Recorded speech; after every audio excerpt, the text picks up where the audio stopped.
Казвам се Анджела Николова, на 29 години съм. Завършила съм образованието си в Англия с специалност счетоводство и финанси в Base Business School.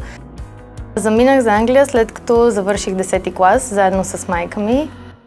Общо съм живяла 9 години там, завърших средното и висшето си образование, след което работих няколко години в сферата на инвестиционно банкиране.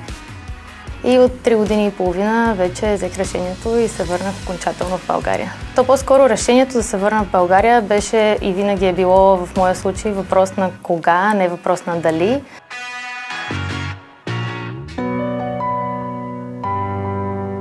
За мен винаги на първо място е било семейството и хората, които обичам, да съм близо до тях, да гледам малката ми племенница как расте.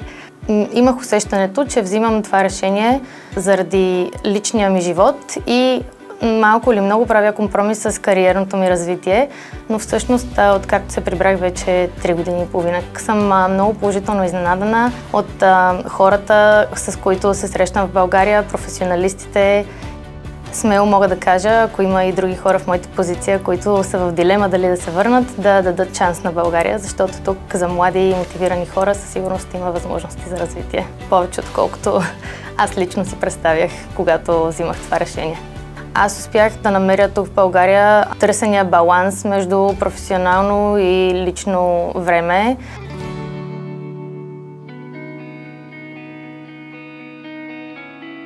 Работя в момента в Санотех, в отдел корпоративни финанси и стратегия.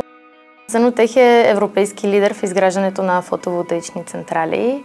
Ако трябва да изредя няколко ключови фактора, които правят Санотех успешна, бих казала силен лидершип екип с ясна визия. Нашите мениджъри наистина много наблягат на иновацията, което позволява на компанията не просто да се адаптира към трендовете в пазара, а и също така до голяма степен да ги определя. Смятам, че служителите сме един от основните асети на компанията. Имаме експозиция върху работа на най-различни проекти, всеки от които е с техните тънкости, така че определено има много място за професионално развитие. Аз лично за себе си смятам, че имам всичко, което ме кара да живея пълноценно и да се чувствам добре тук в България.